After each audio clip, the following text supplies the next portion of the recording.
Morning, Jake. Morning. Thank you for joining us at Sustainability Europe 25. Thank you for having me.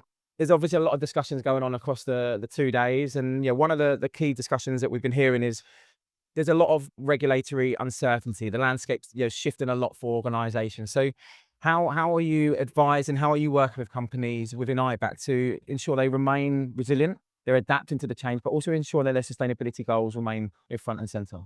Yeah, I think probably the most vital part of that, specifically for biodiversity, is quantifying your dependencies and impacts in the first place. A lot of organizations that we work with or speak to don't think that they have any dependencies or impacts, and I can assure you they do. So it's really important that you look into it in the first place and understand what risks are coming out, whether that's physical risk, whether that's transitional risk, whether that's reputational risk that comes from operating in areas that are biodiversity sensitive. A lot of that comes from the data. A lot of people we speak to are transitioning from a climate background to a nature and biodiversity background, where there's sort of multiple data providers, and where do I even start with data? We understand it's a complicated background. It's tricky to get your head around, but the data's there. The conservation organizations have been working on this for decades, and so the expertise is there. And once you have that information, you can implement that into your full core strategy, really.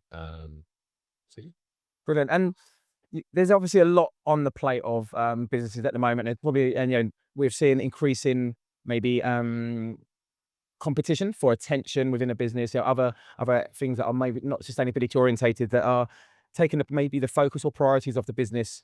How are you advising, or I suppose helping companies ensure that sustainability, and maybe more specifically, as you say, biodiversity remains a non-negotiable, and how they can still see that it's delivering value and long-term value back to the business? Yeah, I think that kind of perfectly follows on from the last question, is that once you've understood your impacts and your dependencies on biodiversity, obviously that has a financial cost. You're looking at risk, you're looking at sort of potentials. It's a company-wide thing that people need to worry about. So it's not just a sustainability professional that needs to tick a box on CNFD report or CSRD report.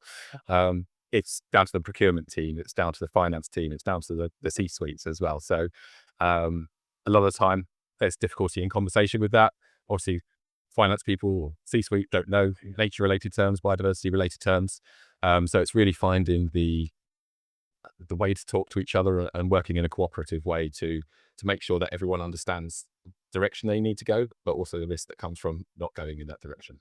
And so you mentioned there, semantics matters. I imagine, we've got a whole encyclopedia of terminology, probably sustainability.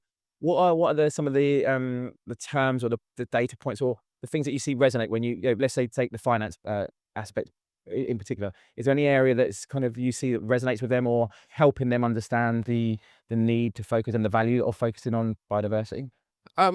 Yeah, I think, as you say, it's an alphabet soup when we talk. So there's various different things. I know when I joined the industry, various things that we talk about and we use as nature metrics, like key biodiversity areas, protected areas, star scores.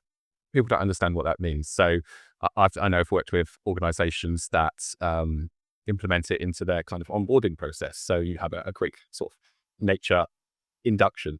So when you join the company, you understand what these mean. So when a finance person's talking to you about why do we need to care about this, that's why they need to care about this, and making them understand your conversation when you're talking to them. So it's really finding a way to talk about it, but also implementing cohesion within the team. So I know sustainability and finance are generally quite separated, but I know a lot of organizations are now having a specific sustainable finance person into the team who's able to speak both languages.